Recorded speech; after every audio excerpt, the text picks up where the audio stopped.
Bonjour, bonjour. Ça fait ultra longtemps que j'ai pas fait de vidéo. Je suis très contente parce que je vais revenir avec les vidéos. Je vais commencer à faire des vidéos très profondes avec des thématiques qui vraiment sont importantes, je pense, pour tout le monde. Par exemple, ici, je suis dans le centre de commémoration des Juifs à Rien-Verbal. C'est un ami qui s'appelle Johannes Schwalina, qui était pendant 25 ans ou 15 ans pasteur, et pendant 25 ans, maintenant il est conseiller pour des grandes entreprises, et il travaille aussi dans les grandes familles qui ont des disputes, donc par rapport à l'héritage, des choses comme ça. Donc il travaille dans des très hauts niveaux. Il travaille pour la paix, il travaille avec la Syrie, il travaille avec tout le monde qui a besoin en fait d'avoir de support. C'est quelqu'un qui m'inspire énormément. Il a écrit beaucoup de livres sur la paix, comment atteindre la paix intérieure, et je suis vraiment très inspirée par ce monsieur qui aujourd'hui, effectivement, je suis arrivée ici et que j'aurais eu une interview avec lui, et il était malade et en fait il n'a pas pu être là. Donc je rencontre son fils et on a pendant un week-end en septembre du 27, on a un événement qu'on organise avec lui où on fait venir des personnes qui ont perdu le sens quelque part de la vie, et on va faire avec lui, avec mon ami Ivy à Zurich, avec Simon Hoffman, pour vraiment retrouver le sens dans notre vie. Parce que c'est vrai qu'on peut tout avoir, on peut avoir la réussite, on peut tout avoir, on peut avoir des femmes et des châteaux, et puis on peut tout avoir. Mais si vraiment, si on n'a pas la plénitude quelque part en soi, ça ne sert à pas grand chose. Donc moi, ça me tient beaucoup à cœur, ça me tenait beaucoup à cœur de faire une interview aujourd'hui avec lui, donc ce sera pour une prochaine fois, parce que ça m'inspire beaucoup, en fait, de comprendre la souffrance, notre propre souffrance. Peut-être vous êtes au courant déjà qu'on a créé en fait la fondation ou l'association Light on Shadow, où il s'agit de soutenir des personnes qui ont vécu des abus sexuels, et donc les victimes qui n'ont encore jamais osé en parler. Mon mari Benitage, qui est photographe, en fait on va créer une page internet où ces personnes vont être photographiées vraiment dans leur dignité, dans leur beauté, dans leur profondeur, et en même temps ils sont d'accord en fait de nous raconter leurs histoires. Ces histoires vont également être sur la page internet, et on va également faire des vidéos qui parlent, qui racontent leur histoire, pour que des personnes qui vivent la même chose, des victimes également, peuvent se retrouver dans ces mots, peuvent avoir le courage de sortir et de dire qu'est-ce qui se passe, pour que d'autres personnes ne vont pas être les victimes de ce ce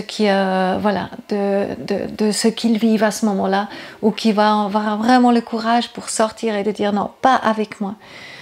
Donc, et je voulais vraiment savoir de Johannes, donc mon idée est, de toute façon je vais faire l'interview en allemand, donc je me dis c'est très bien comme ça, je fais quelque chose en français déjà pour vous avertir, et je suis consciente et heureuse, et certainement à un moment donné, en fait tous les interviews que j'ai fait, il y en a quand même plus que 400, ils vont être traduits aussi dans d'autres langues, parce que ça va être facile avec l'intelligence artificielle. C'est vrai qu'elle a des bonnes choses également, il y a des choses qui sont inquiétantes, mais après il y a aussi des bonnes choses.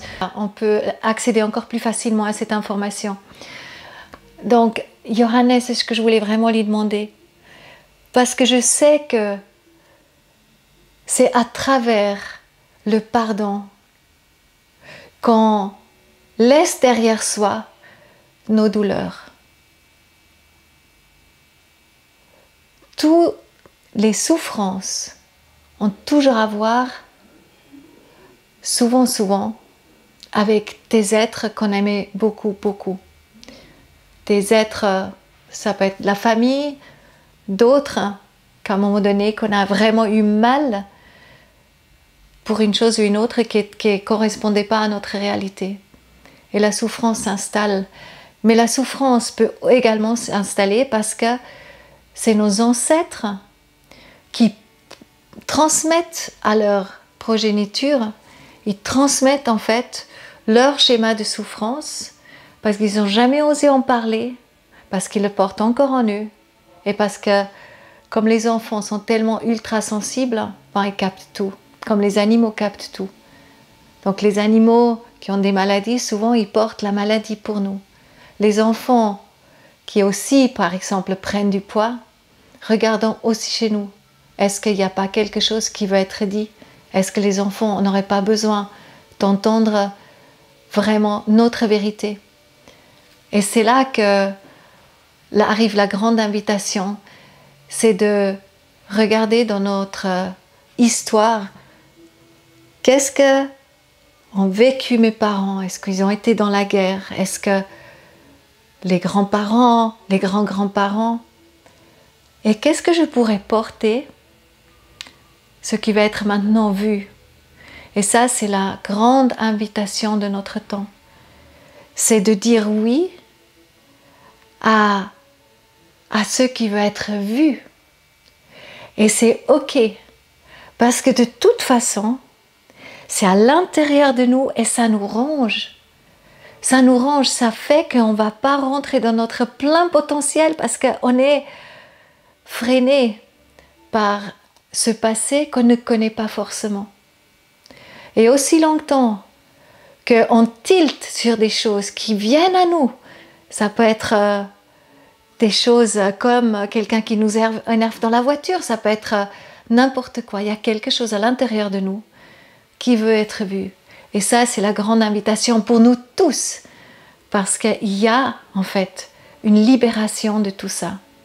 La libération, elle passe à travers le pardon, elle passe à travers aussi après, si deux parties sont d'accord, à travers la réconciliation. Et si la réconciliation se fait, à ce moment-là, déjà le pardon est exceptionnel. Mais la réconciliation, ça porte... Donc le pardon, il est extrêmement important pour nous-mêmes, pour tous, nous, de pardonner à l'intérieur de nous. C'est encore assez individuel. Mais la réconciliation, c'est on rend visible quelque chose jusqu'à maintenant qui était invisible parce que deux êtres qui se sont peut-être détestés, qui se sont fait beaucoup, beaucoup de mal, en fait, marchent de nouveau main dans la main. Je parle de tout le monde, hein, que ce soit des relations amoureuses, que ce soit dans des associations, des entreprises, etc. Et ça peut être vu et être compris. Et la réconciliation, même si maintenant la victime d'un abus sexuel vit un pardon, donc en fait, elle pardonne son bourreau, et si le bourreau, à cause de tout ce qu'il a vécu dans son passé, parce qu'il a été violé lui-même, parce qu'il n'a jamais reçu de l'amour, parce que, qui a fait en fait qui il est, si lui, il est également touché par l'amour, moi je dirais aussi touché par vraiment la foi, touché par ce qui est beaucoup plus grand que nous, et qu'on peut toucher, qu'on peut descendre. À ce moment-là, s'il rentre dans le pardon, il peut avoir réconciliation aussi avec la victime. Et moi, je rêve d'un monde où en fait, autant le bourreau que la victime, en fait que le monde entier, que l'humanité entière, c'est qu'on va commencer à déposer tout ce qui ne nous sert à plus rien, tout ce qui nous rend malades, ce qui nous rend tristes. Nous sommes invités de déposer tout ça. Et comment le faire? C'est de briser le silence. C'est de parler, de dire les choses, d'arrêter de tourner au rond. Comment tu vas? Ah, je vais super bien. Mais à l'intérieur de nous, non, en fait, il y a une souffrance énorme qui nous dit non, je ne vais pas bien, je suis triste, je ne sais pas où aller avec ma souffrance. Et c'est là la grande invitation, de oser en parler, de sortir en fait, de se donner les moyens de se donner le droit de parler de tout ça. Et oui, on est tous légitimes de parler de ces choses-là. Moi, j'adore de parler de miracles, comme de parler aujourd'hui qu'il y a des colombes de la paix qui traversent devant moi pendant que j'étais donc sur l'autoroute, pendant que j'étais en train de parler à une amie, Olivia, et puis on parle en fait vraiment de la grâce de Dieu et de Jésus et de leur puissance. Et quelque part, c'est vrai qu'on est fâché contre ça, et on est fâché contre ça, et là et tout. On est fâché, on est fâché, c'est pas logique que ça se fait, c'est pas logique. Mais tout ça, contre quoi on est fâché, ça demande juste l'acceptation quelque part, accepter que c'est là, quelque part l'accueillir, c'est que comme ça, et ça demande d'être transformé à l'intérieur de nous. Donc je m'explique. Quand je suis fâchée, par exemple, en ce moment il y a énormément de gens qui sont extrêmement fâchés, par exemple contre Trump, contre Poutine. Mais en fait, si on commence à croire, que si on a la foi, et si on pense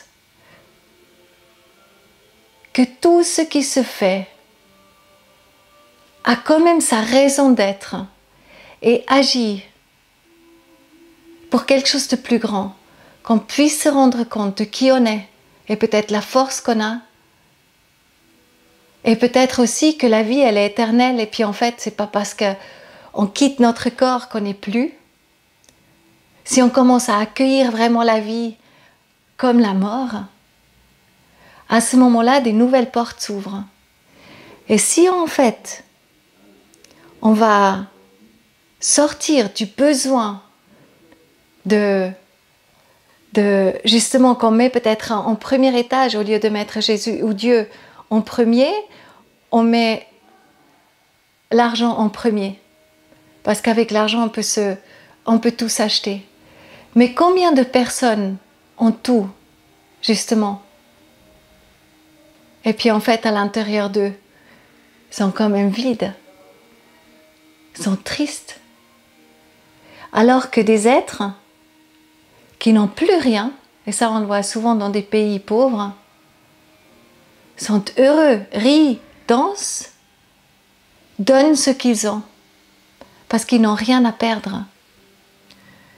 Donc je crois que l'invitation en fait de notre époque, elle est immense. Je pense que l'invitation, c'est d'aller nettoyer notre passé pour venir dans un état, c'est comme par-dessus des nuages, on voit le soleil.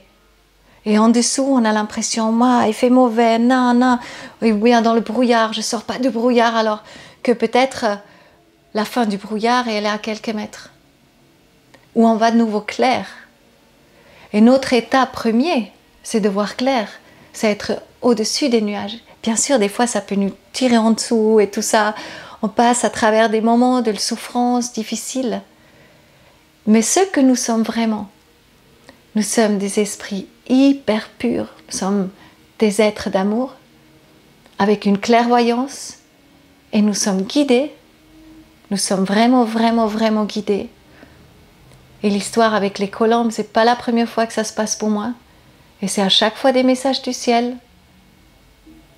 C'est comme le train de la paix que je rencontre grâce à un SMS ou un WhatsApp qui est parti après une prière où j'ai demandé vraiment la paix intérieure,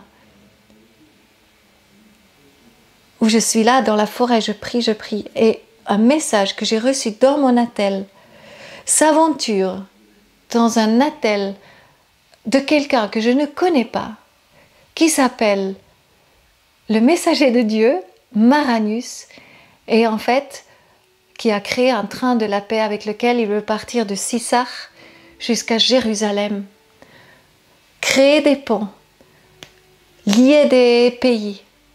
Il parle partout aussi avec le gouvernement, etc.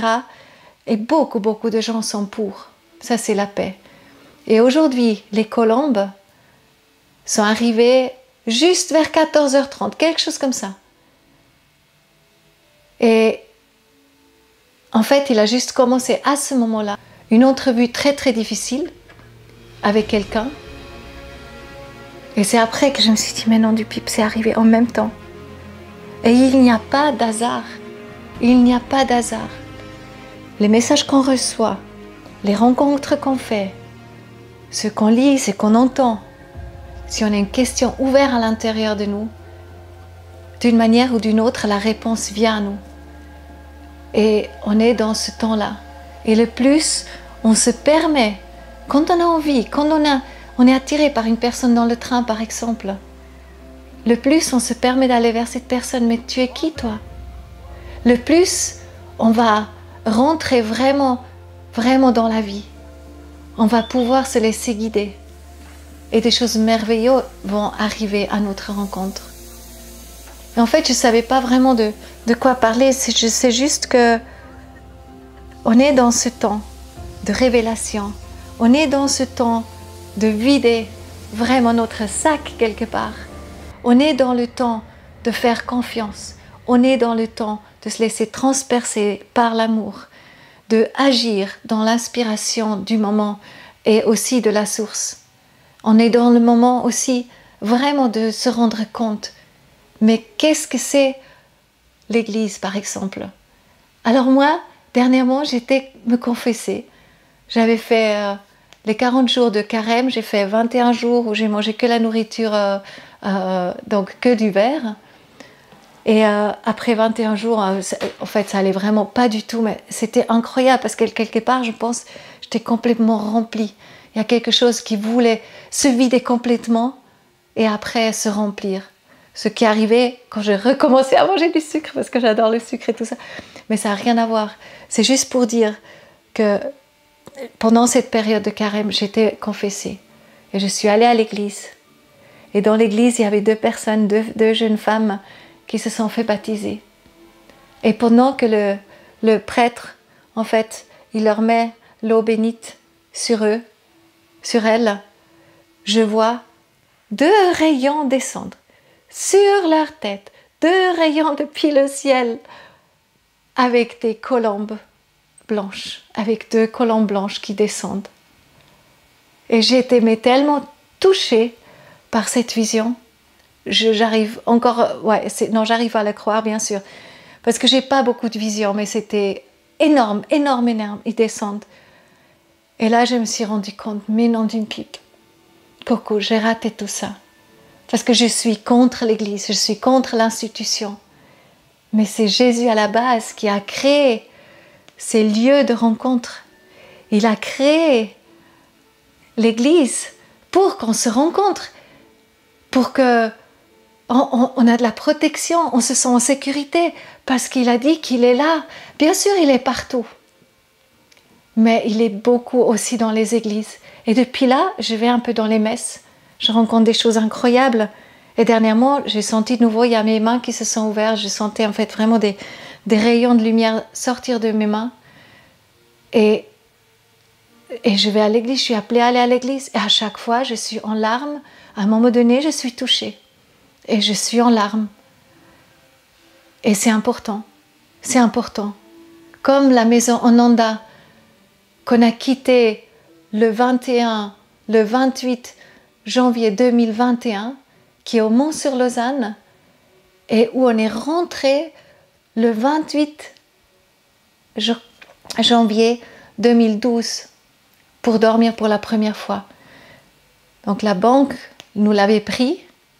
C'était un cycle, c'était 9 ans. 9 ans incroyables. On a fait des rendez-vous incroyables. C'était une maison qui avait l'intention que si on rentre, en fait, on sort toujours plus heureux que quand on est rentré. Et cette maison Onanda, ça fait 4 ans et demi qu'elle est vide. Et cette maison Onanda, elle peut vraiment revenir à nous maintenant. Je sens qu'il y a quelque chose qui va faire qu'elle va revenir pour qu'elle devienne vraiment ce lieu de rencontre. ce lieu où des magnifiques messages vont être partagés dans le monde, ce lieu où des personnes qui sont dans le besoin vont trouver en fait du réconfort, ce lieu où on va pouvoir travailler avec la terre, ce lieu où il y aurait aussi des vaches, parce que les vaches sont tellement importantes. Il y a beaucoup de gens dans le mouvement vegan. Je ne suis pas contre le mouvement vegan du tout, mais beaucoup de gens en fait disent qu'il faudrait arrêter les vaches, mais les vaches sont responsables de l'humus, de la terre fertile, qui est la base de notre nourriture, qui est notre pharmacie. Il y a tout dans la terre. Tout ce qu'on peut trouver dans les médicaments, en fait, ça existe dans les plantes. On a tout. Et nous sommes invités de nous rappeler de ça, de créer des lieux de rencontre, d'ouvrir des portes pour nos frères et sœurs qui sont dans le besoin, de créer la porte, d'ouvrir la porte pour les pauvres, de trouver des solutions, de connecter les gens ensemble, de servir. On est demandé de servir pour le plus grand. On est demandé de se vider et de se servir. Ça n'a rien à voir avec l'argent qu'on a. L'argent sert autant qu'outil et il va venir quand c'est nécessaire, et s'il ne vient pas, ben en fait, voyons où nous pouvons servir. Voilà, maintenant j'ai fait un joli tour d'horizon, un petit peu de tout ce que j'ai vécu aussi, toutes les révélations dernièrement et tout ça. Et je suis très heureuse d'être ici et vous partager tout ça dans ce lieu de commémoration juif. Parce qu'un homme, il a compris que ça n'existe pas en Suisse, qu'il n'y a pas de lieu en fait où des personnes qui sont dans la souffrance intérieure peuvent en fait, qui ont vécu des pertes, des grandes pertes pendant la Deuxième Guerre mondiale, peuvent venir ici, peuvent trouver du réconfort, peuvent trouver des mots, peuvent trouver des histoires qui les fait se sentir moins seuls. Et quelque part, avec lui en tant que pasteur, Johannes Schwalina, ben en fait, moi je sens que Dieu habite aussi ici. Parce qu'il s'agit de ça, il ne s'agit pas de juste s'occuper de la souffrance du passé, mais en fait de transformer tout ça, de pardonner, parce qu'ils ne savaient pas ce qu'ils font, et aussi, possiblement, aller dans cette réconciliation.